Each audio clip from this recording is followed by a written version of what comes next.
I apologize for all this stuff in the beginning. Um, I am far from a professional at this. So one more thing to check, then we're good to do our sophomore review. Let's see here. Where did that go?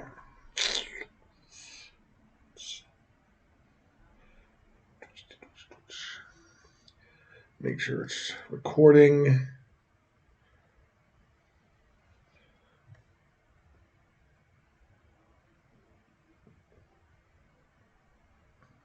Check one, check two.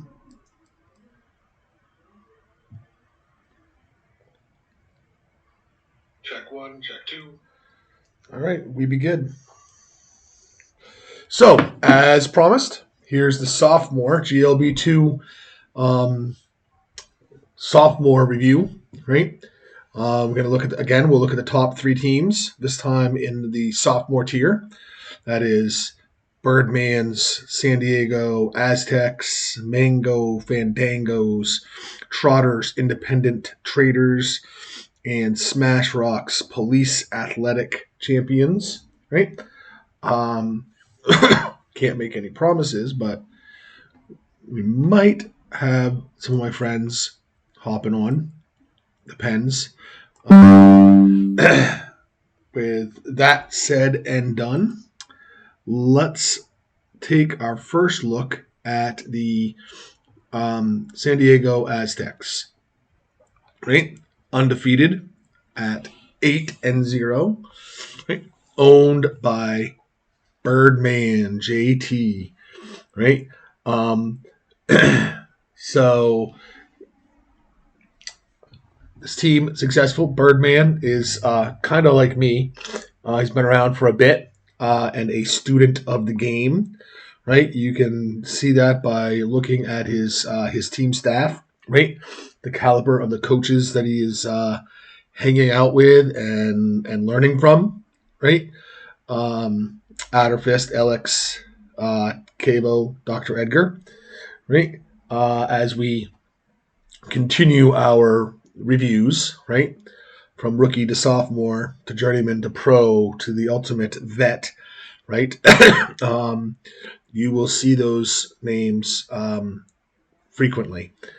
So let's dig in. Let's roll up our sleeves and pop the cover. Look under the hood of the San Diego Aztecs.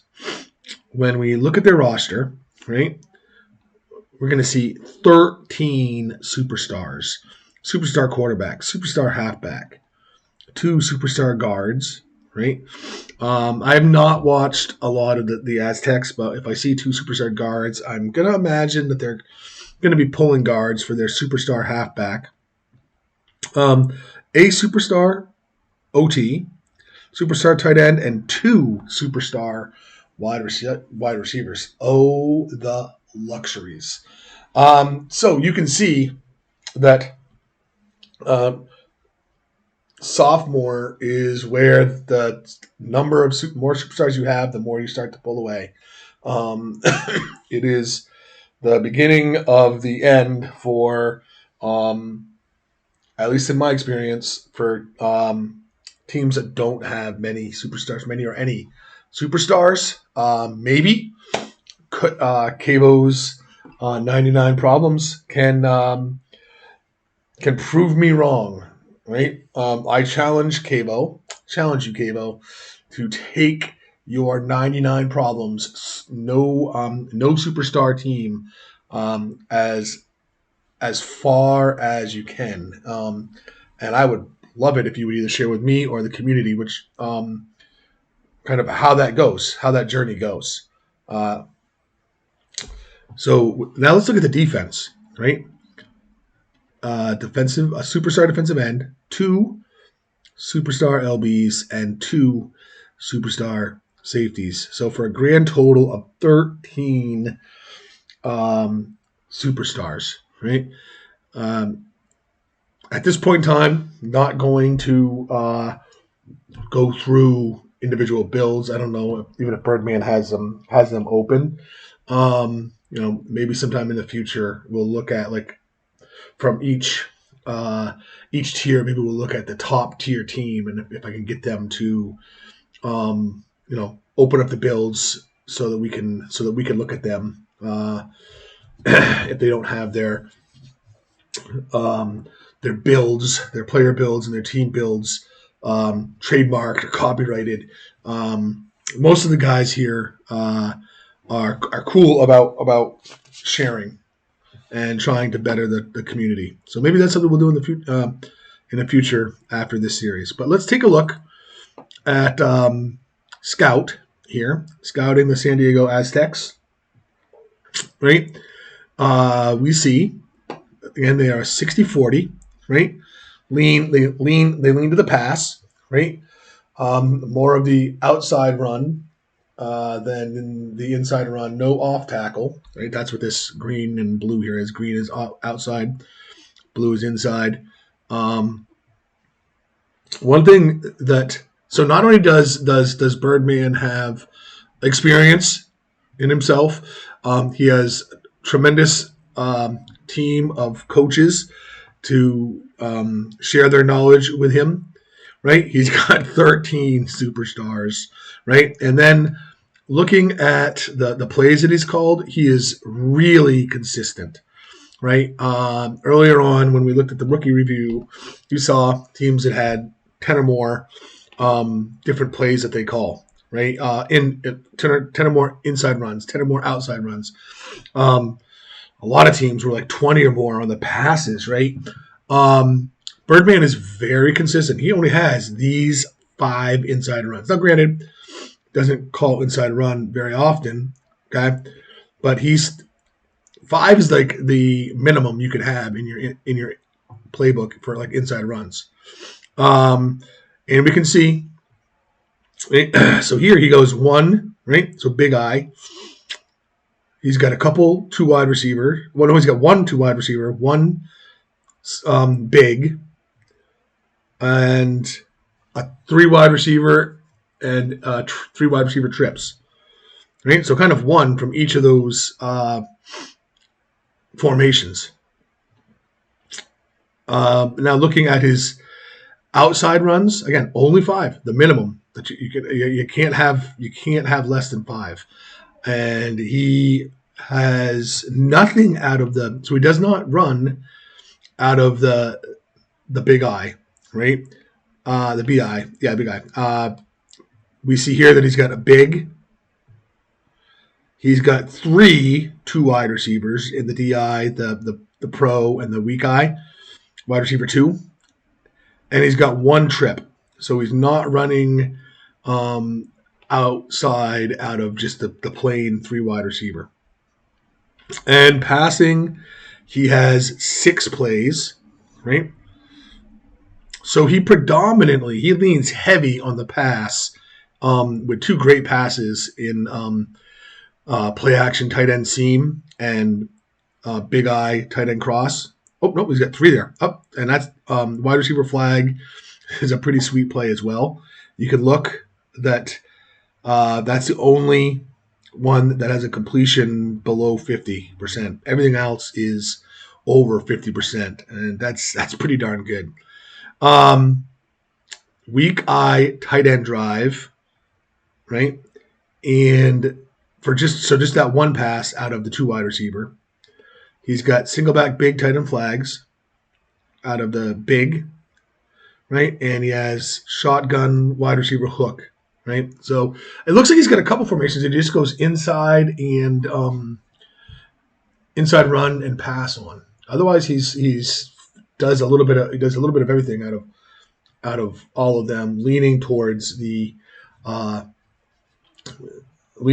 pass. So again, one thing that I hope for you new and lesser experienced coaches can take out of this is if you've got good plays, right? Consistency is another thing that those of us that are more experienced have learned, right? Throwing a ton of different passes is not necessarily a good thing. He's got right here 6 passes that 5 out of 6 of them are all at a completion rate of over 50%. So that's his offense. Let's look at his defensive. Right? So defensively, right? Let's see. We got a little bit of 4-3, 5-2, 4-4 big, right? And a nickel and a dime. And he looks to be an all-man defense, right? Zone, unless you're a top shelf coach, zone is fairly weak in the first few tiers. I'm pretty experienced, and I have yet to make zone work for me. Even as hard as I had tried emulating Ganema and coaches like Ganema and Dr. Edgar, I believe, did some zone, and Myrick, just the car. And again, we're still seeing a lot of blitz, right? And a little bit of non-blitz calls. He has less consistency in here on defense than, and that's probably a good thing.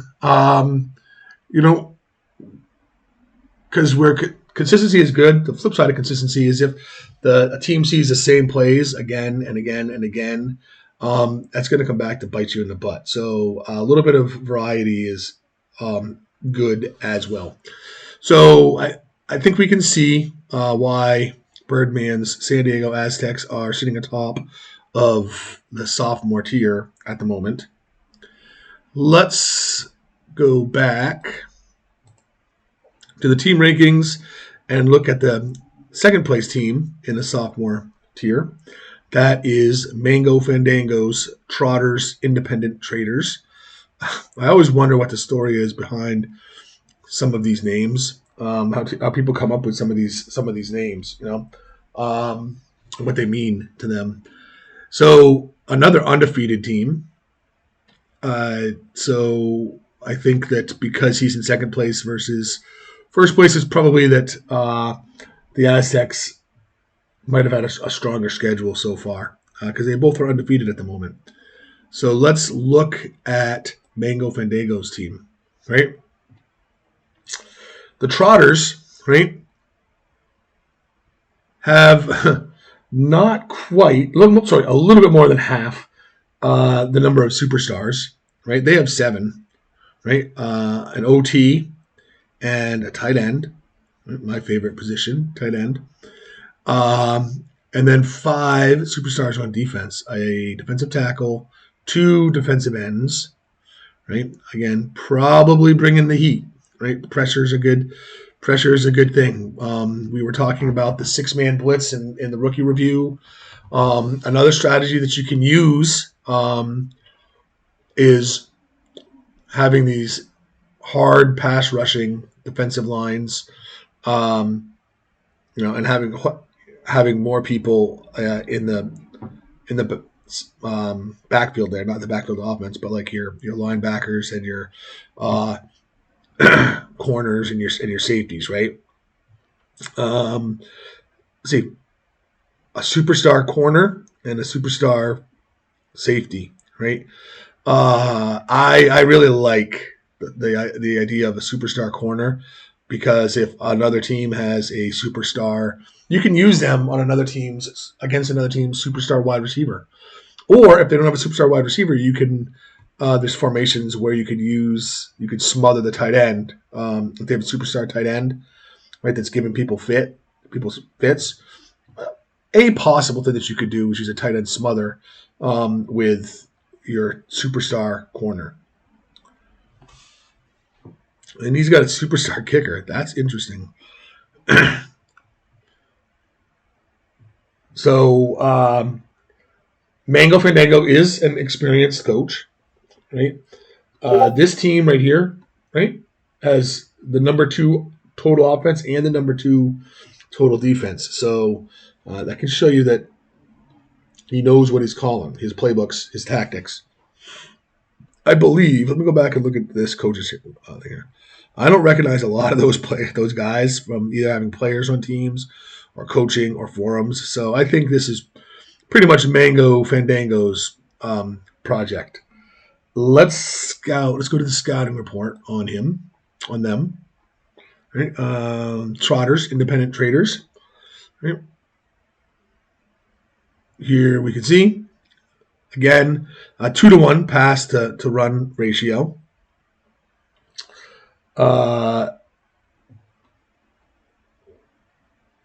19 different inside runs, right, out of the different formations. I can see goal line. Big eye, big, 2 wide receiver. About as many out of outside, right? There's 19 inside runs, 17 outside runs. Looking like they're out of similar formations. Off tackle. Right?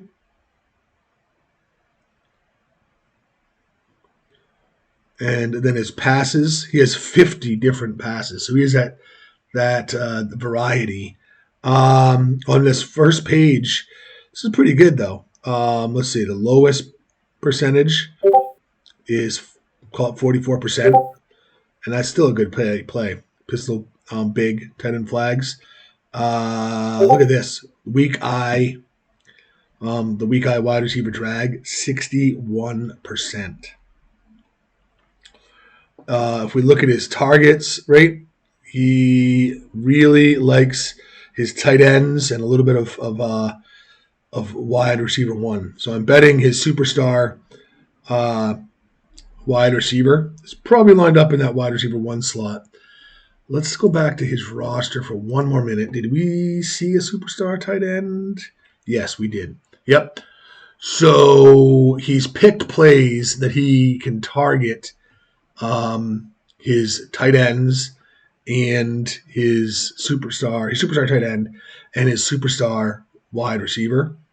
I think that's a large reason why he's seeing the success that he has. I don't think his quarterback was a superstar. No. So with the right play, excuse me, right plays and the right builds, and the right playbook and tactics, you can have a pretty good pass completion rate. All right, that's me. I apologize if I keep flipping. It is a video, so as I tell my students, right, the reason why I put the video is for you to go back to and look at and hit pause and rewind. So I encourage you to do that. So on to our third sophomore team.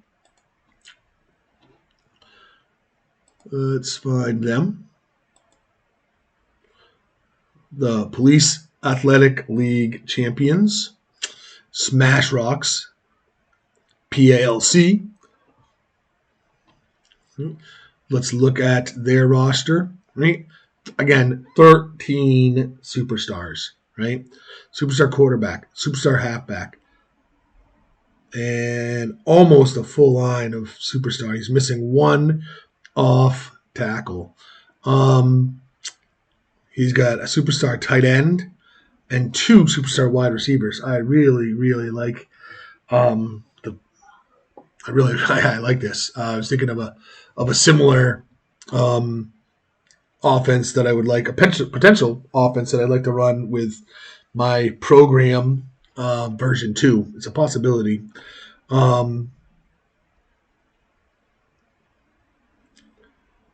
So let's see. And then on defense, a defensive tackle, defensive end, linebacker, strong safety. Again, he's probably here to shut down the opponent's, I would imagine he's there to shut down the opponent's tight end. So let's look at the scout on PALC. If we look at this, he's kind of the inverse of the other guys, right? He's got almost, not quite, 2-to-1 run to pass ratio here.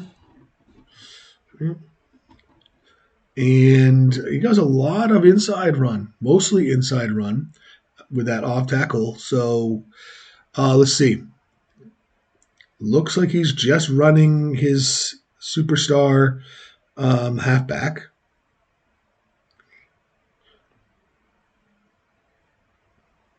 I think these are all halfback runs as well. Yep.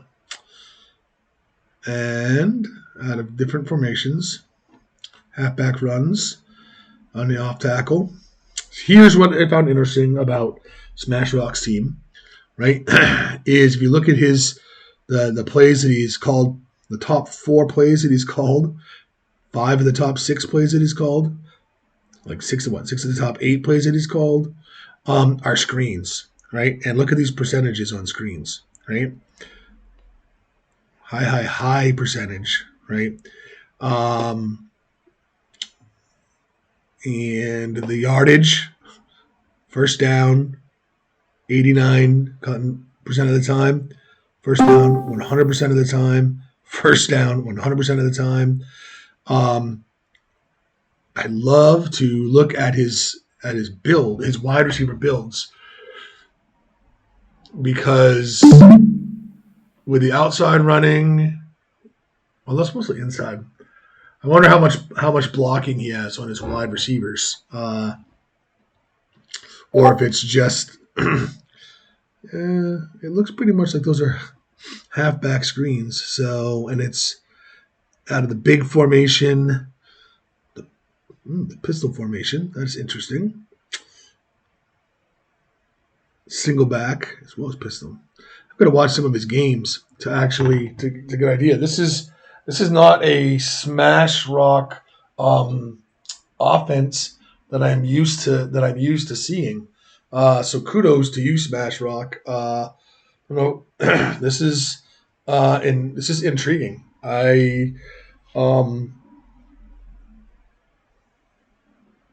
I could see all 3 teams fighting it out pretty hard for the top of the tier sophomore, with the different offensive builds that we see here. Let's look at their defensive build. What I find interesting here is it's a mix of man and zone, right? Earlier I said still a lot of blitz, right? Earlier I had said how zone is fairly weak in the first few tiers. I suspect by looking at the plays, the flats, this is CB flats, right? Zone flats, sorry. This is 3-4, cover 3 tiger. That's a really good blitz. Cover 4 is not a blitz, right? I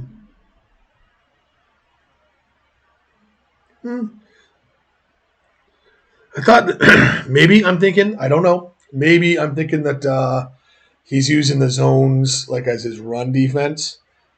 And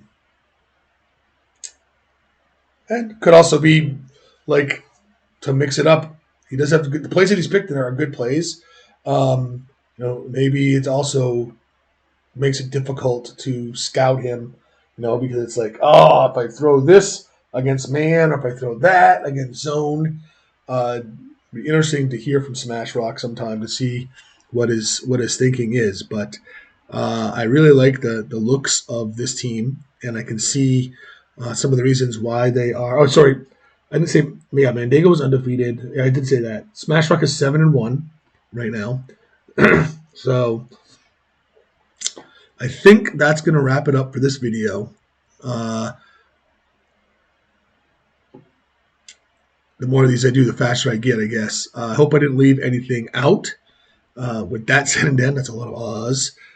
Again, not very good at this streaming thing. I apologize. But hopefully the information that I provide for you folks, hopefully there's some good information in these videos, and hopefully they're entertaining.